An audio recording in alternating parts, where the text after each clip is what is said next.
Hello and welcome to PKV hi tech school. हम लोग विज्ञान के कक्षा में जनन पढ़ रहे हैं और इस जनन की क्रिया में हम लोग सबसे पहले अलैंगिक जनन पढ़ रहे हैं। अलैंगिक जनन में कल हमने आप लोगों को अलैंगिक जनन की विशेषताएं तथा हमने बताया था कि अलैंगिक जनन कितने प्रकार से होता है और ये किन में हो सकता है। इसके साथ अलैंगिक जनन का पहला जो प्रकार था विखंडन, उसके बारे में हमने कल चर्चा किया था। विखंडन में हमने देखा था कि खासकर जब होता है तो वो एक कोशिकीय जीवों में ही संपन्न होता है। आज हम लोग कुछ बहुकोशिकीय जीवों की भी हम बात करेंगे, यानी हम लोग मुकुलन जो एक अलैंगिक जनन की प्रक्रिया है उसको हम लोग देखेंगे।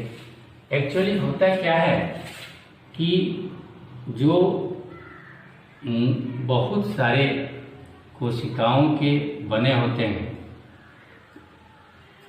उनका शरीर थोड़ा सा एक कोशिका से जटिल हो जाता है। कोशिका से ऊतक बना लेते हैं, ऊतक से फिर अंग से अंग तंत्र का भी निर्माण कर सकते हैं। तो सिर्फ कोशिका विभाजन के द्वारा हम यह सोच लें कि अलैंगिक जनन हो जाएगा, यह ऐसी बात नहीं है। यानी हम बहुकोशिकीय जीवों की हम बात करते हैं। मुकुलन को हम लोग इंग्लिश में बर्डिंग के नाम से जानते हैं। इसके बारे में अगर मैं आपको बताऊं तो बर्डिंग आप समझते हैं कि नहीं? बर्ड का नाम तो आपने सुना होगा। बर्ड मतलब होता है कली। कली, ये कली कहाँ कहाँ आप देख सकते हैं? आप ईस्ट में देख सकते हैं। चलिए मैं ईस्ट का एक उदाहरण लेता हूँ, है ना। ईस्ट एक कोशिकीय जीव है। ईस्ट एक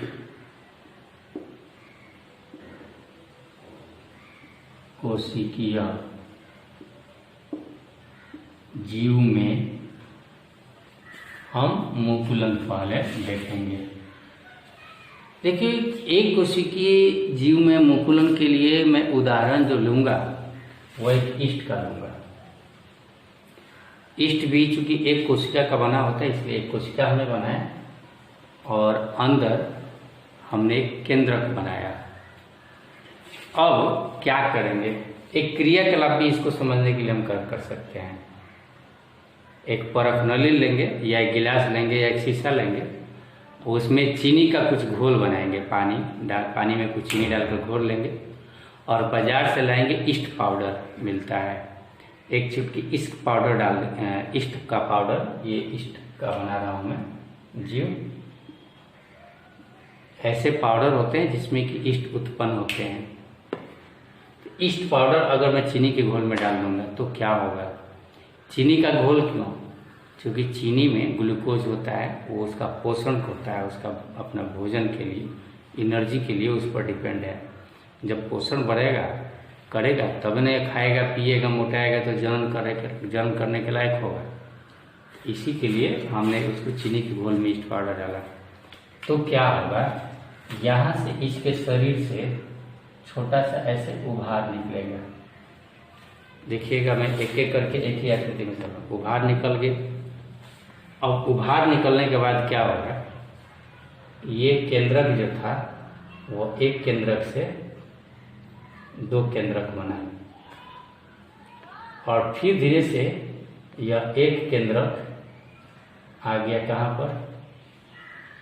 जो उभार निकला था इसमें आ गया। इसी को हम लोग कली कहते हैं। जो हमने चीनी के घोल में ईस्ट पाउडर डाला था, एक दिन के बाद अगर उसको हम लोग स्लाइड पर रख कर माइक्रोस्कोप में देखें तो इस कली को आप स्पष्ट रूप से देख सकते हैं अपने घर पर भी, या स्लाइड बना कर लाइए या माइक्रोस्कोप है हमारे पास, वहाँ पर आप देख सकते हैं। ये कली। अब ये कली जब निकला तो क्या होगा धीरे से, अब देखिए यहाँ से अब जो जुड़ाव स्थल है यह धीरे धीरे कमज़ोर पड़ने लगता है। अब कमज़ोर पड़ने के बाद यह क्या होगा, कुछ समय के बाद ये टूट जाएगा, एक नया इष्ट बनकर तैयार हो गया। अब यही फिर धीरे धीरे विकसित होगा और विकसित होने के बाद एक नया फिर से मतलब एडल्ट इष्ट बनकर तैयार हो जाएगा। इष्ट में तो बताऊं आपको, ये जो कलियां होती हैं ना, एक साथ बहुत सारी कली भी हो सकती है, बल्कि कलियों की मैं कहूँ कि लड़ियाँ हो जाती हैं। एक केंद्रक से 2 केंद्रक बना, 2 केंद्रक से कितने केंद्रक बनेंगे, 4 केंद्रक, और ये चारों केंद्रक, एक केंद्रक यहाँ पर, एक केंद्रक यहाँ पर, एक केंद्रक यहाँ पर पहुँच गया, टोटल 4 केंद्रक हो गए। 1 2 3 4, एक इसी में रह गया, 3 इधर आ गया। ये कलियों का क्या कहेंगे, इसको हम चेन कर सकते हैं, है ना।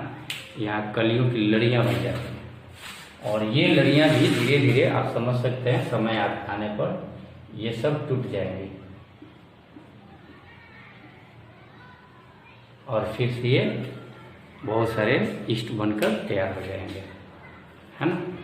चलिए अब देखते हैं आपके पुस्तक में क्या लिखा हुआ है कि एक कोशिकीय जीव जैसे इष्ट में सर्वप्रथम क्या होता है कि शरीर या कोशिका के ऊपर किसी भाग में एक जो है लिखा है कंद रूपी मतलब बड़ी कली उभार निकलता है, जो अभी मैंने बताया था, एक उभार निकलेगा बुक के अनुसार, उभार निकला। अब उभार निकलने के बाद इस उभार को ही मुकुल या बड कहते हैं या कली कहते हैं अपने भाषा में। ये एक कोशिकीय या बहुकोशिकीय भी हो सकते हैं। अभी मैंने बताया एक कोशिका मतलब एक केंद्रक वाला, और जब इसमें बहुत सारे निकल जाएंगे, है ना, तो ये बहुकोशिकीय भी हो सकते हैं। या कोई बहुकोशिकीय जीव है जैसे हाइड्रा, तो हाइड्रा में जो कली निकलेगा वो एक कोशिका का नहीं निकलेगा, उसमें बहुत सारी कोशिकाओं का समूह होगा।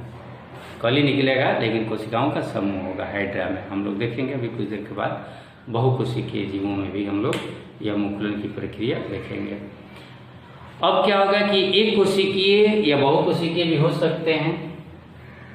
इसके बाद केंद्रक विभाजित होगा और विभाजित होकर क्या करेगा, 2 केंद्रकों में विभाजित हो जाता है, जिनमें से एक केंद्रक मुकुल में पहुंच जाएगा। ये केंद्रक जो एक केंद्रक से 2 केंद्रक बना, मुकुल में पहुंच गया। केंद्र युक्त मुकुल जनक के शरीर से विलग होकर, देखिए ये विलग हो गया, विलग होकर नए जीव का निर्माण करता है। यह अपने में परिपूर्ण होता है पूरी तरह से, जो भी मतलब एक इष्ट को चाहिए शरीर के अंदर जो चीज़ें, इसके अंदर भी वो सब चीज़ होती है, इसीलिए इसको हम लोग परिपूर्ण इष्ट कहते हैं। तथा बिल्कुल स्वतंत्र होकर यह जीवन यापन करने लगता है। क्रियाकलाप दिया हुआ, क्रियाकलाप अभी मैंने समझाया, उसको पढ़ लीजिए। इसके बाद दिया हुआ है बहुकोशिकीय जीवों में मुकुलन किस प्रकार से होता है। तो इसके लिए हम हाइड्रा का उदाहरण लेंगे। सबसे पहले हाइड्रा हो गया, स्पंज हो गया। स्पंज भी जीव होते हैं जो बहुत मुलायम होते हैं, पानी से भरा हुआ होता है, हवा से भरा हुआ उनका शरीर होता है। ये मुकुलन के द्वारा होता है। हाइड्रा के शरीर भित्ति में सर्वप्रथम बाहर की ओर एक छोटा सा उभार निकलेगा, जैसे इष्ट में हमने निकाला था उसी प्रकार मान लीजिए कि यह हाइड्रा है, इसमें बहुत सारे ऐसे उभार निकले हुए हैं। नहीं, बहुत सारे उभार बने हुए हैं, जैसे कि यह हाइड्रा मैंने बनाया। अब इसमें से क्या होगा, एक देखिए छोटा सा ऐसे उभार निकला, ये बहुकोशिकीय ही होता है। उभार निकलता है यानी मुकुल निकलता है। धीरे धीरे इस मुकुल के आकार में वृद्धि होने लगती है तथा जनक के सभी रचनाओं का निर्माण हो जाए। जैसे इसके ऊपर भी एक केस जैसा संरचना है, तो यहाँ पर भी ऐसे संरचना निकल जाएंगे ये वृद्धि करके, और तब यह एक छोटा हाइड्रा का रूप धारण कर लिया एक प्रकार का, है ना। ये भी एक छोटा हाइड्रा यहाँ पर बन गया। छोटा हाइड्रा अपने जनक के शरीर से अब धीरे से क्या हो जाएगा, यह विलग हो जाएगा और यह फिर आगे चलकर एक नया हाइड्रा जो है बनकर तैयार हो जाएगा। इस प्रकार से यह हाइड्रा जो है अपना स्वतंत्र जीवन यापन करने लगता है। इस क्रिया को ही हम लोग क्या कहते हैं, मुकुलन कहते हैं, जिसको इंग्लिश में हम लोग बर्डिंग के नाम से जानते हैं। इसके बाद अब हम लोगों को जानना है तीसरा प्रकार अपखंडन, या उसी को हम लोग कहते हैं पुनर्जनन।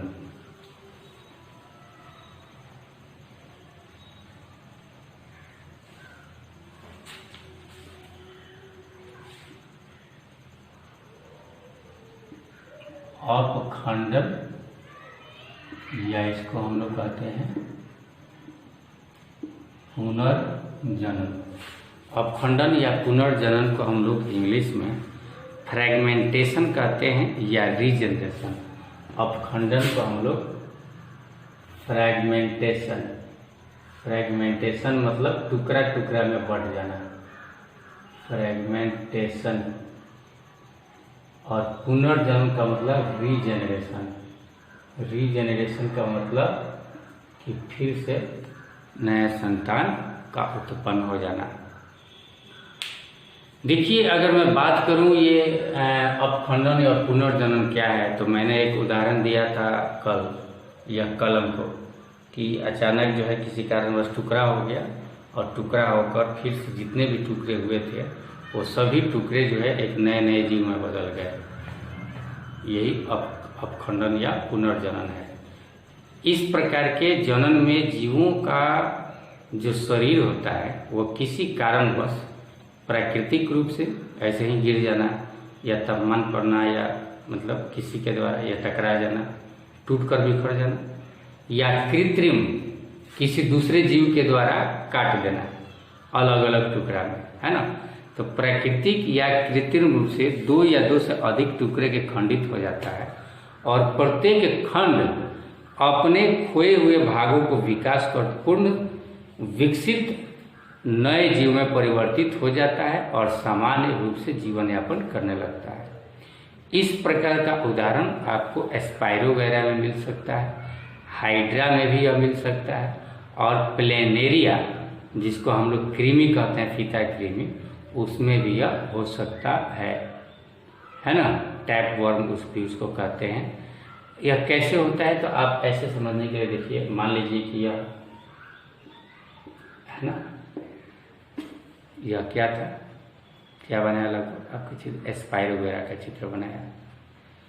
अब मान लीजिए किसी कारणवश यह स्पाइरो वगैरह 3 टुकड़ा में विभाजित हो गया, एक टुकड़ा यह जैसे कि मैं बनाया हूं, और फिर से क्या करेगा, यह अपना नीचे वाला भाग जो है विकसित कर लिया, एक नया स्पाइरो वगैरह बन कर के आया। यह भी जो है यह अपने ऊपर बीच वाला खंड लिया था, तो और यह अपने साथ नीचे एक नया स्पाइरो वगैरह बन कर के आया। यह नीचे वाला था, यानी अपने ऊपर जो है खोया हुआ भाग जो है यह तैयार कर लिया और एक नया स्पाइरो वगैरह। मतलब अगर एक स्पाइरो वगैरह का 3 टुकड़ा हो जाता है, तो तीनों टुकड़े जो होते हैं वह अलग अलग, जैसे कि शरीर का रचना था, और शरीर का रचना अपने, जैसे आप छिपकली को देखते हैं, पूंछ कट जाता है तो फिर से वहाँ नया पूंछ आ जाता है, लेकिन पूंछ से फिर छिपकली नहीं बनता है, तो छिपकली में पुनर्जनन नहीं होता है ना। लेकिन इनमें स्पाइरो वगैरह पुनर्जनन होता है, मतलब कि जितने भाग में इसके टुकड़े बटेंगे उन टुकड़ों से नया शरीर बन जाएगा। उसी प्रकार हम प्लेनेरिया में देख सकते हैं, आप अपने पुस्तक में, मैं पुस्तक को भी दिखा देता हूँ आपके सामने, चित्र जो है आप बना लेंगे, है ना।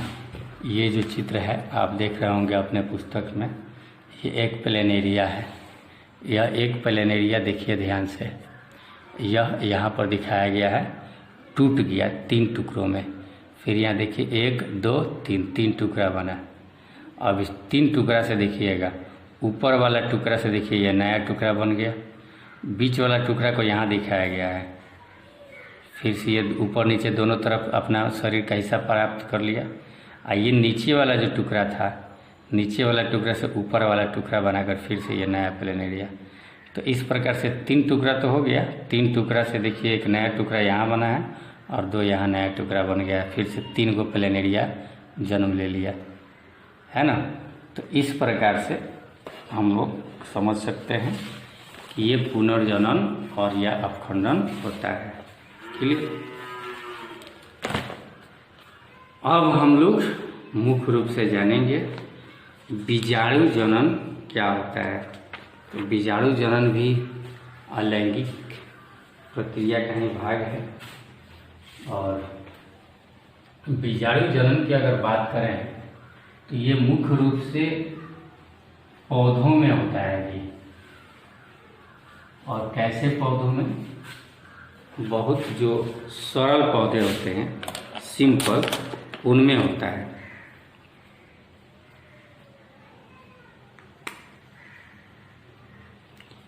बीजाणु जनन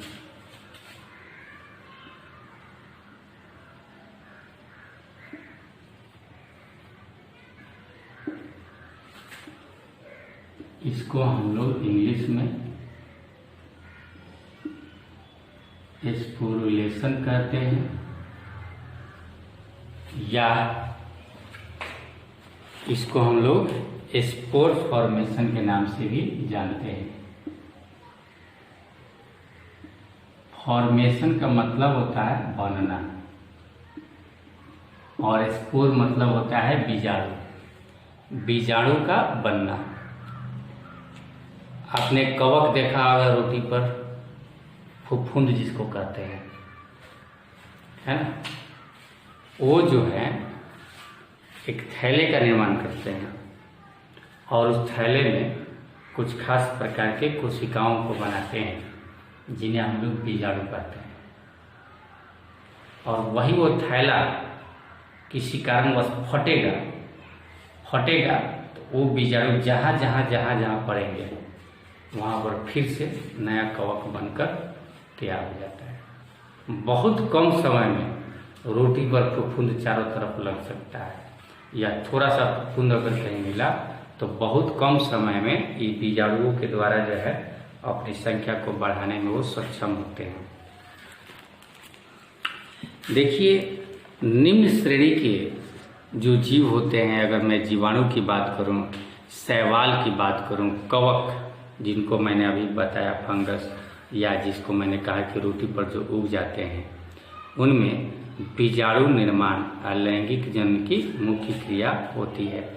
इस प्रकार के जनन में सामान्यतः सूक्ष्म थैली, मैंने भी बताया कि ऐसे पौधे जो होते हैं एक थैली का निर्माण करते हैं। उस थैली को क्या कहेंगे? बीजाणु को धरने वाला धानी, धानी मतलब थैला, झोला। तो ये ऐसे झोले बनाते हैं पौधे जिनमें कि बीजाणु रहते हैं, इसीलिए उन झोलों का नाम क्या रखा गया है?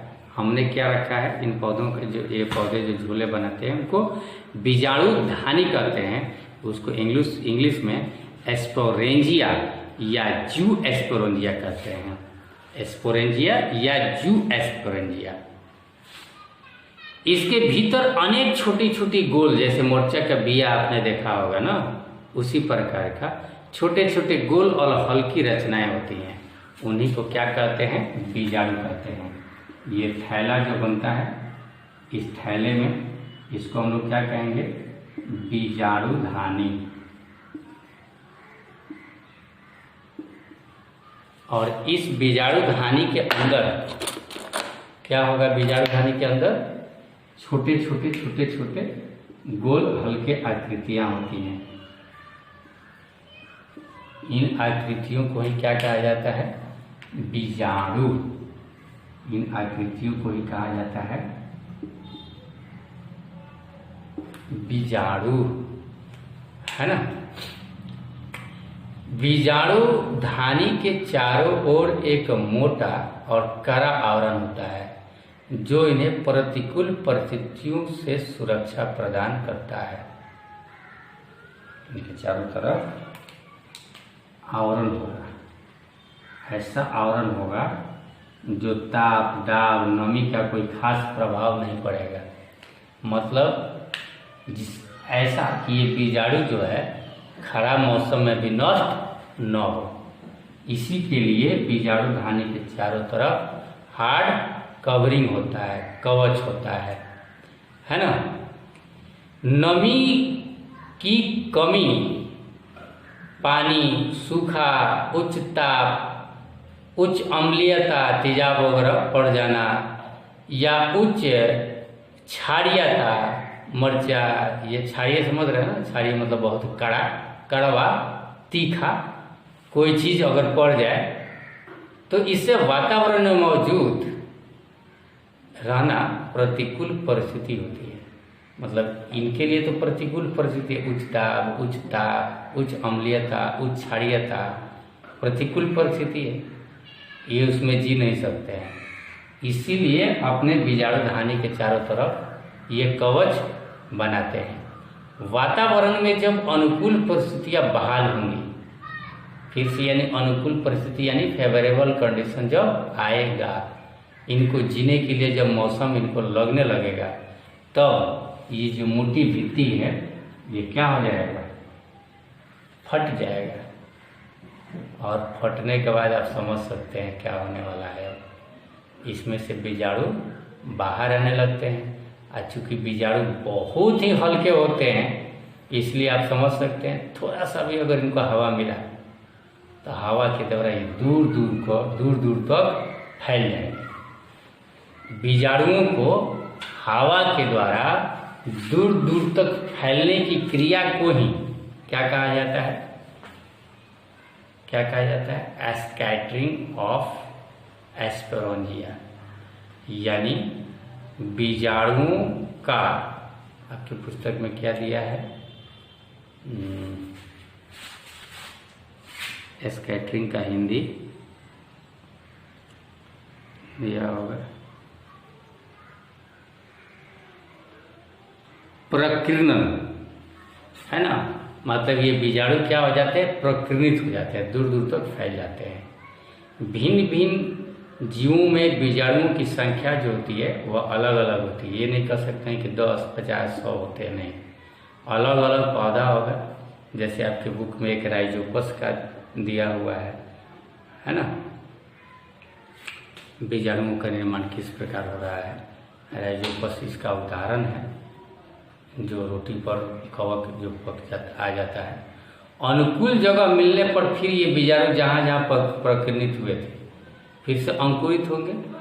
जैसे चना अंकुरित होता है उसी तरह ये बीजाणु जो है अंकुरित होंगे और उनके भीतर का कोशिकीय रचना फिर से बाहर निकल कर वृद्धि करेगा, यानी नया जो है पादप उत्पन्न होगा। जब ये विकसित होकर परिपक्व हो जाते हैं तो फिर ये जन्म करने के लायक हो जाते हैं और बीजाणु धानी बनाएंगे। बीजाणु धानी के बाद जो है बीजाणु बनाएंगे और फिर से ये अपनी संख्या को बढ़ाने लगेंगे। इस प्रकार ये जो कहलाता है बीजाणु जनन कहलाता है।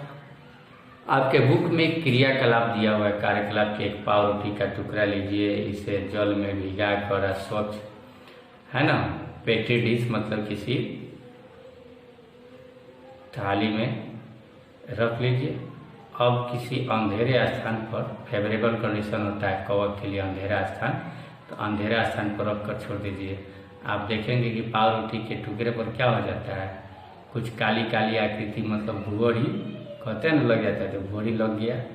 एक आकर्षक लेंस की सहायता से, आवर्धक लेंस की सहायता से आप इसको देख सकते हैं कि बीजाणु धानी कैसा दिखाई देता है ना। चलिए अब हम लोग देखते हैं जैसे कि बीजाणु जनन के बाद जो हमारा अलैंगिक जनन है उसको हम लोग कहते हैं कायिक प्रवर्धन। कायिक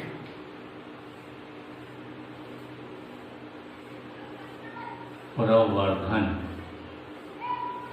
तो कायिक प्रवर्धन को हम लोग क्या कहते हैं, वेजिटेटिव प्रोपोगेशन भी कहते हैं। वेजिटेटिव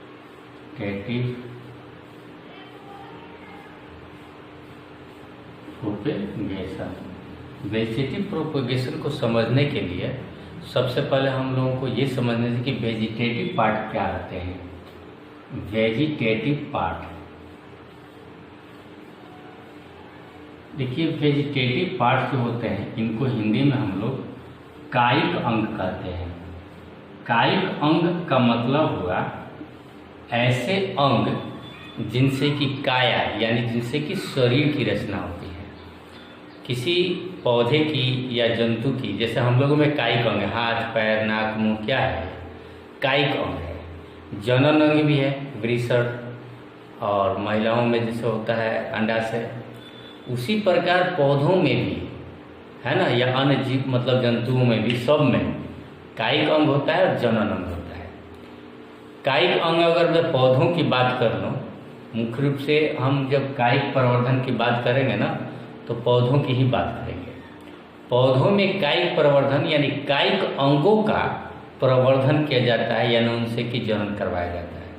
अब ये कायिक अंग कौन है, जैसे हमारे में हाथ पैर नाक है, उसी प्रकार पौधों में कौन है, तो इसके लिए आप समझ सकते हैं फूल को छोड़कर, क्योंकि फूल जो होता है वो लैंगिक अंग कहा जाता है, क्योंकि उसमें पुंकेसर और स्त्री केसर होते हैं जो नर युग्मक और मादा युग्मक बनाते हैं। तो फूल को छोड़ दीजिए, बाकी जो बच गया, जड़ हो गया, तना हो गया, पत्ता हो गया, इन सबको हम लोग कायिक अंग कहते हैं ना। कायिक अंग में क्या किया जाएगा आपका, जड़, तना, पत्ता। आप बहुत सारे ऐसे पौधों को जानते होंगे जो जड़, तना या पत्ता किसी से भी नए पौधे निकल जाते हैं। जैसे गुलाब आप लगाते हैं तो कैसे लगाते हैं, तना को काट कर गाड़ देते हैं तो हो जाता है कि नहीं। गन्ना भी है, गुलाब, मेहंदी हो गया, शीशम जो पेड़ है उसको भी आप तना को काट कर, तना जो है अंदर अंदर, और देखेंगे तना से नए पौधे निकल जाते हैं। पत्ते से भी, जैसे ब्रायोफाइलम का पत्थर चट्टा जो पौधा है, आप देखेंगे पत्ता पर से ही वो नए पौधे निकल जाते हैं। जब पत्ता जो है बड़ा होता है, परिपक्व हो जाता है, तो उससे नए पौधे निकल जाते हैं। पत्ता के अड़िया है ना, मेरे पास है पौधा, इसको मैं दिखा सकता हूँ। यहाँ पर ऐसे ये कटिंग होते हैं, यहाँ पर ऐसे ये होता है, और जब ये पत्ता गिरेगा ना जमीन पर तो आप देखेंगे यहाँ से मतलब फिर नए पौधे निकल जाते हैं। हर बिंदु से नए पौधे निकलते हैं, है ना। उसमें से एक या दो सक्सेसफुल हो जाता है, वहाँ से फिर नया पत्ता निकल जाता है। तो ये भी जो है कायिक प्रवर्धन में ही आता है ना। आलू आपने देखा होगा, आलू जो हम लोग खाते हैं वो आलू क्या है, फल नहीं है, वो आलू का तना है, स्टीम है आलू के पौधे का। और वो जो आलू का पौधा का जो स्टीम है, तना है, आप देखते होंगे जैसे आलू है तो आलू पर आप देखते होंगे कहीं कहीं पर आँख होता है, आलू का आँख भी कहते हैं।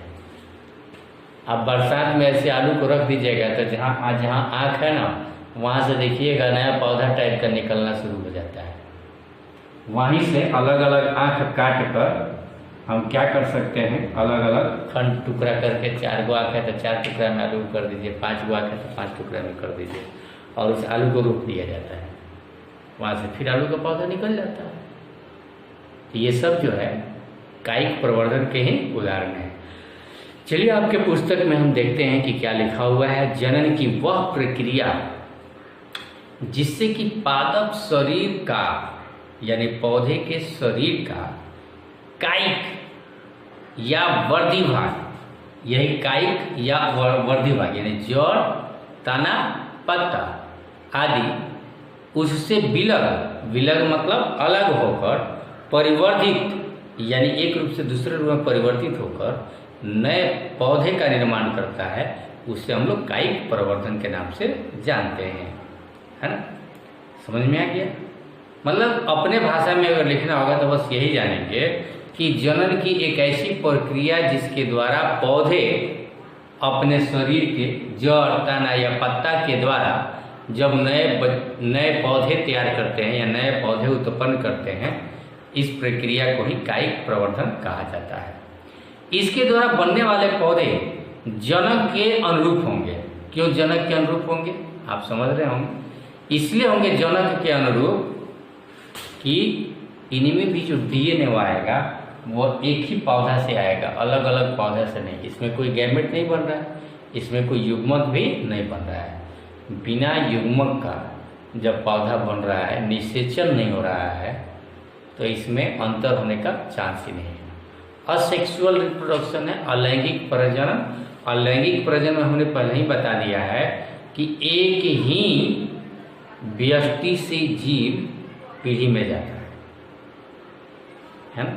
तो इसीलिए इसे अनुजात तो नहीं कहेंगे, अनुजात तब कहते जब इसके माता पिता नहीं होते, यानी कोई व्यष्टि नहीं होती, जनक नहीं होता, जनक नहीं होता तो अनुजात कहते हैं। यहाँ अनुजात नहीं कहेंगे, लेकिन बिल्कुल एक दूसरे के समरूप इसलिए कहेंगे क्योंकि जीन जो संतति में जाता है वह एक ही जनक से आता है, भले वो जनक जिंदा भी रहता है। आम का पेड़ वही है, और आम का फिर जब आठी गिरा तो फिर एक पौधा गिरता है। हालांकि आम के आठी में भी लैंगिक प्रजनन हो जाता है। हम यहाँ अलैंगिक की बात करेंगे तो आम का यहाँ उदाहरण नहीं लेंगे, हम ऐसे उदाहरण लेंगे जैसे आलू वाला। आलू का पौधा आलू जैसा है, और उसके जो आलू पैदा होंगे ना, वो भी आलू जो होगा वो पहले वाले आलू के समान ही होगा। आलू का पौधा लेकर समझ सकते हैं, क्योंकि इसमें असेक्सुअल रिप्रोडक्शन होता है।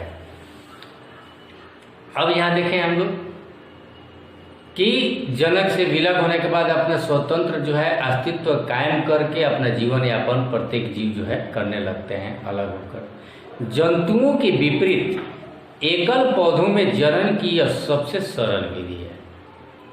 मतलब पौधों में अगर बात करूं तो यह कायिक प्रवर्धन है, जो जड़ तना पत्ता, अपने परवल भी अपने रोपा होगा तना के द्वारा, है ना।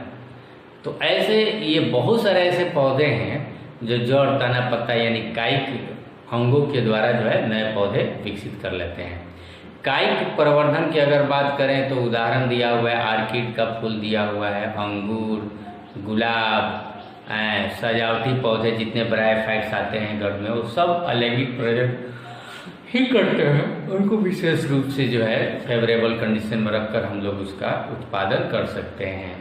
कायिक प्रवर्धन प्राकृतिक एवं कृत्रिम दोनों प्रकार से होता है जी, ये भी जान लीजिए कैसे होता है। तो प्राकृतिक कायिक प्रवर्धन जड़ तने या पत्ती द्वारा होता है। कैसे होता है? क्रियाकलाप को इसे अच्छी तरह समझ सकते हैं, जैसे दिया हुआ है क्रियाकलाप में। एक आलू लेकर इसे छोटे छोटे कुछ टुकड़ों में काट ले, कुछ टुकड़ों में आंखें होंगी और कुछ में बिना आंख वाला। अब इन टुकड़ों को क्या कीजिए, कुछ में आंख हो सकता है, आलू ने बताया, और कुछ में आंख नहीं भी हो सकता है। तो आप क्या समझते हैं किसमें से नया पौधा निकलेगा? आंख वाला से निकलेगा। ट्रे में रखकर भीगे रुई के ऊपर रख देना है। कुछ दिनों में आप क्या देखेंगे कि जिन टुकड़ों में आंखें थी उन टुकड़ों में ही कली निकला, कलिका, पौधा का नया कलिका निकला। उससे जड़ तना पत्ते वगैरह सब निकलना शुरू हो गया। और बिना आँख वाला टुकड़ा में ऐसा नहीं हुआ। उसी प्रकार एक और क्रियाकलाप आप समझ सकते हैं कि मनी प्लांट ले सकते हैं। और मनी प्लांट में लेने के बाद थोड़ा सा ध्यान दीजिए, मनी प्लांट में क्या होता है कि नोड और इंटरनोड होता है। जब मनी प्लांट होता है तो देखेंगे एक यहाँ से पत्ता निकला, इसको नोड्स कहते हैं काट, फिर यहाँ से पत्ता निकला तो ये भी नोड्स है। जब भी आपको मतलब रोपना होगा तो याद रखिएगा एक नोड और एक इंटरनोड, मतलब दो नोड्स के बीच में इंटरनोड्स भी जगह होना चाहिए। इतना को आप काट कर मिट्टी में रख सकते हैं। और कुछ दिनों के बाद आप देखेंगे जो इतना पार्ट हमने काटा है ना इधर वाला, तो यहीं से जड़ निकलना शुरू कर देता है और फिर से यहाँ से नए पत्ते और तने निकलना शुरू हो जाते हैं। तो ये तना के द्वारा इसमें भी हम लोग देख सकते हैं, है ना। यही आपका पर्ण संधि और पत्ता, पर्ण संधि मतलब समझ रहे हैं पत्ता का, है ना, जहाँ से निकलता है उसी के संधि के बारे में कह रहा था। उतना लेकर जो है हम ये प्रोडक्शन करवा सकते हैं इसका। फिर आप देखेंगे एक और ब्रायोफाइलम की पत्ती, जैसे पत्थर चट्टा की अगर बात किया, अभी मैंने बताया भी पत्थर चट्टा का पत्ता कैसा होता है, और हर एक कटिंग पॉइंट पर जो है नया पौधा निकल जाता है, उसका भी दौरा भी कर सकते हैं। फिर से पत्थर चट्टा ब्रायोफाइलम का पत्ती का आपका चित्र भी एक दिया हुआ है आपके पुस्तक में, है ना, उसको देखकर भी आप समझ सकते हैं। अन्यथा मेरे पास है पत्ता इसका, आप लेकर अपने घर पर भी लगा कर देख सकते हैं, इसका प्रैक्टिकल कर सकते हैं कि निकल रहा है कि नहीं, है ना। तो ये सब इसके द्वारा कर सकते हैं। एक और बात लिखा हुआ है आपके पुस्तक में कि कृत्रिम कायिक प्रवर्धन का उपयोग कृषि में किया जाता है, खेती बाड़ी में किया जाता है। इस पद्धति के अंतर्गत आप जानते हैं कलम लगाना भी कहते हैं। कलम कैसे लगता है, आप नर्सरी में जाएंगे प्रैक्टिकल करेंगे तो पता चल जाएगा। कलम लगाने के लिए ऐसे जो मेरे पास जानकारी है आप समझ लीजिए, जैसे आम का भी कलम लग सकता है, कलम लग सकता है, आम का है और एक जगह लग गया है, वहाँ से उठाकर हमको दूसरी जगह ले जाना है तो हम कैसे ले जा सकते हैं, है ना।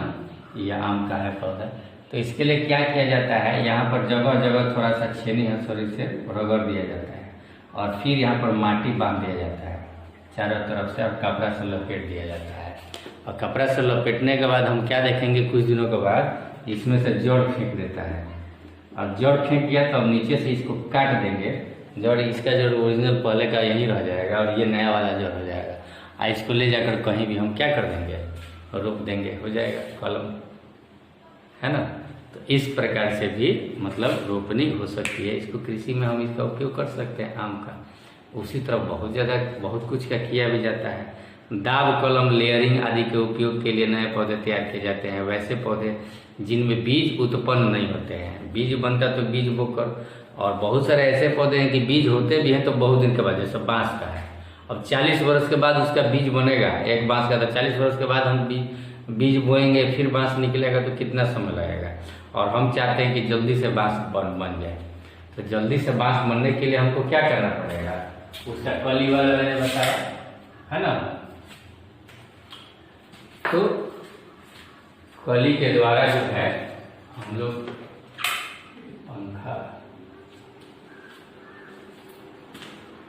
कली के द्वारा जो है हम नए पौधे तैयार कर सकते हैं। वैसे पौधे जिनमें बीज उत्पन्न नहीं होते हैं, प्रवर्धन के लिए इन विधियों का उपयोग किया, जैसे केला हो गया, संतरा हो गया। एग्जाम में पूछता है कि कायिक प्रवर्धन निम्नलिखित में से किसके साथ किया जा सकता है। केला का बीज नहीं होता है तो इसके द्वारा हम कर सकते हैं। संतरा हो गया, गुलाब हो गया, चमेली हो गया, डहलिया हो गया, ईख हो गया, इन सब का उपयोग हम कायिक प्रवर्धन द्वारा करते हैं। कायिक प्रवर्धन द्वारा तैयार किए गए पौधे जो होते हैं वो बीज द्वारा उत्पन्न होने वाले पौधे की तुलना में क्या होगा, हमने बताया था क्या, लैंगिक प्रजनन में कम समय में अधिक संख्या उत्पन्न कर सकते हैं। तो ये खास बात है कि कायिक प्रवर्धन के द्वारा जो पौधे उत्पन्न होंगे वह कम समय में और अधिक संख्या और अधिक फूल और फल देने वाले तैयार हो सकते हैं। कायिक प्रवर्धन से प्राप्त सभी पौधे जो है आनुवांशिक गुणों में किसके समान होंगे, सीधी सी बात है कि चूंकि इसमें लैंगिक प्रजनन नहीं होता है, अलग अलग से युग्मक नहीं आते हैं, बिल्कुल अपने जनक के समान होते हैं, क्योंकि इनमें है ना लैंगिक प्रजनन नहीं होता है, विभिन्नता नहीं होगी। विभिन्नता सिर्फ और सिर्फ होगी लैंगिक प्रजनन में। अब इसके बाद अगला जो हम बता रहे हैं आपको, देखिए ये भी उसी का रूप है कायिक प्रवर्धन का ही। इसको हम लोग कहते हैं उत्तक संवर्धन।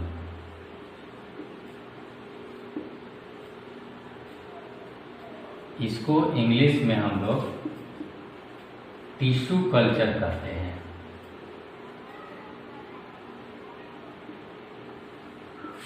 टिश्यू कल्चर, देखिए टिश्यू कल्चर में सीधी सी बात है, कल्चर शब्द अगर आया तो हम अपने लैब में या अपने घर पर जो है प्रैक्टिकल कुछ प्रयोग करते हैं, पौधा का उत्तक लेकर, है ना।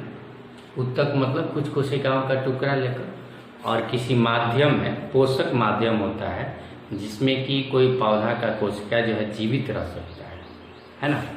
और जैसे हम समझा रहे हैं, ये मान लीजिए कि टेस्ट ट्यूब है, परख नली है, और इसमें हमने एक पौधा को जीने के लिए या जीवित कोशिका को जीवित रखने के लिए किन किन चीज़ों, कार्बोहाइड्रेट, प्रोटीन नहीं, हम नाइट्रोजन भी चाहिए, फास्फोरस भी चाहिए, जिंक भी चाहिए, ये सब चाहिए। इसका एक हमने सॉल्यूशन मांगा, सॉल्यूशन मतलब विलयन तैयार किया, ये पोषक माध्यम हो गया। अब इस पोषक माध्यम में हम क्या करेंगे कि कहीं से जो है एक तना का टुकड़ा लाएंगे और इसमें डालेंगे, सूखने के पहले ही डाल देंगे। सबके साथ नहीं होता है लेकिन विशेष ध्यान रखना पड़ता है। और डाल देने के बाद वो क्या होगा, सड़ेगा नहीं, तो यह धीरे धीरे अपना आकार बढ़ाएगा, थैलस बनेगा और फिर से उसमें जड़ वगैरह निकलने लगेगा और फिर उसको काट कर फिर मिट्टी में उसको रोप सकते हैं। ऐसे आपके पुस्तक में क्या लिखा है, इस प्रकार के कृत्रिम कायिक प्रवर्धन, ये भी एग्जाम में पूछ सकता है कि कृत्रिम कायिक प्रवर्धन से आप क्या समझते हैं। तो कृत्रिम कायिक प्रवर्धन को हम लोग उत्तक संवर्धन कहते हैं। कृत्रिम रूप से ही जब मतलब कि अब तना काटे, तना में से कोई कोशिका निकाले या डाली में से या जड़ में से, तो जो कोशिका निकाल रहे हैं वो तो कायिक भाग ही न है, तो कायिक प्रवर्धन ही है। अब ये अलग बात है कि वो कायिक प्रवर्धन कायिक को काट कर और सीधा हम क्या करते थे कि मिट्टी में गाड़ देते थे। यहाँ मिट्टी में नहीं गाड़ रहे हैं बल्कि हम टेस्ट ट्यूब में इसका प्रयोग कर रहे हैं, है ना। तो चलिए हम बात करते हैं कि इस प्रकार के कृत्रिम प्रवर्धन में स्वास्थ्य वांछित पौधे से उत्तक का एक छोटा सा टुकड़ा काट कर ले लिया जाता है। पौधा है, स्वस्थ है, इसमें कोई रोग वगैरह नहीं है, और वहाँ से तना से या कहीं से एक क्या कर लिया जाएगा, छोटा सा टुकड़ा उत्तक का काट लिया जाता है। ऐसे किसी बर्तन में रखे पोषक पदार्थ, अभी हमने बताया पोषक पदार्थ के घोल में रखा जाता है, जिसमें कि तापमान, आर्द्रता, है ना, जल, गर्मी, ठंडी कितना होना चाहिए इस पौधे को जीवित रहने के लिए, कोशिका को, वो सब मेंटेन करके रखते हैं, है ना। तो अनुकूल परिस्थिति में क्या होगा कि उत्तक का यह टुकड़ा एक असंगठित पिंड बन जाता है, मतलब इधर उधर थोड़ा सा बड़ा आकार बन जाएगा। इतना बड़ा रखे थे तो कुछ दिनों के बाद हम क्या करेंगे, देखेंगे ऐसे जो है अलग अलग टुकड़ा ये बन जाता है असंगठित रूप से। अब इसी टुकड़ा को हम लोग क्या कहते हैं, कैलस। क्या कहते हैं इसको हम लोग, कैलस, है ना। इसको इंग्लिश में भी कैलस कहा जाता है, CALLUS। इस भाग को जब उत्तक लिए थे आप पोषक पदार्थ में डाले तो इसका आकार क्या हो गया था, बढ़ गया, तो कैलस कहते हैं। इस कैलस का इस्तेमाल भावी विभाजन हेतु किया जाता है, मतलब आगे के विभाजन के लिए किया जाता है। कैलस के एक छोटे भाग को अब क्या कर लेंगे, टुकड़ा अलग कर लेंगे, छोटे से भाग को पृथक यानी अलग कर अनहार्मोन युक्त माध्यम में रखा जाता है। हार्मोन, है ना, जैसे मैं बताया हूँ हार्मोन कौन कौन का होता है, ऑक्जिन हो गया, जिबेरलिन्स हो गया, ये सब हार्मोन है ना, पादप हार्मोन। तो इन हार्मोन्स में रखेंगे। अब हार्मोन्स में रखने के बाद क्या होगा, विकसित और विभेदित हो जाएगा, ये और थोड़ा सा विकसित हो जाएगा, और जड़, ताना, पत्ता थोड़ा थोड़ा ये अलग अलग इसका निकल जाएगा। और उस प्रकार का जो मतलब जिसको हम लोग क्या कहते हैं, टूसी कहते हैं, ताना का टूसी, जिसमें कि ताना जड़ दिखाई देने लगता है, उसी को हम लोग हिंदी में पादपक कहते हैं। पादप तो पूरा, और ये पादपक, इसको इंग्लिश में हम कहते हैं उस टूसी को प्लांटलेट्स। प्लांटलेट सिंगुलर होगा, प्लांटलेट्स प्लूरल होगा, प्लांटलेट्स बन जाता है, जड़ वगैरह निकलने जाता है। इन पादपों को यानी प्लांटलेट्स को जमीन में या गमले में प्रत्यारोपित मतलब गाड़ दीजिए, लगा दीजिए, जहाँ से विकसित होकर स्वतंत्र व्यस्क पौधे बन जाते हैं, है ना। इन पादपों को जमीन में, गमले में प्रत्यारोपित जब कर देंगे, व्यस्क पौधा जब निकल जाएगा तो जनक पौधे के समान ही यह पौधा दिखाई देगा आपको, यह अलग प्रकार का नहीं दिखाई देगा। इस विधि से अनेक पौधे, गुलदाउदी हो गया, शताब्दी हो गया, ऑर्किड्स हो गया, इससे नए पौधे जो है नर्सरी में तैयार किए जाते हैं। इस विधि से तैयार किए गए पौधों को पता है क्या कहा जाता है, एक पूर्वजक या क्लोन कहते हैं। इनके वांछित गुणों का ह्रास नहीं होता। जो पौधा का, जिस पौधा से ताना लेकर उत्तक लेकर हम रोपित किए थे, इसमें लगाए थे, उसी पौधा का गुण जो है जितने कैलस में होगा, फिर कैलस को काट कर हम लगाएंगे तो इस पादप में होगा, प्लांट प्लेट्स में होगा, है ना। गुण में परिवर्तन नहीं होगा।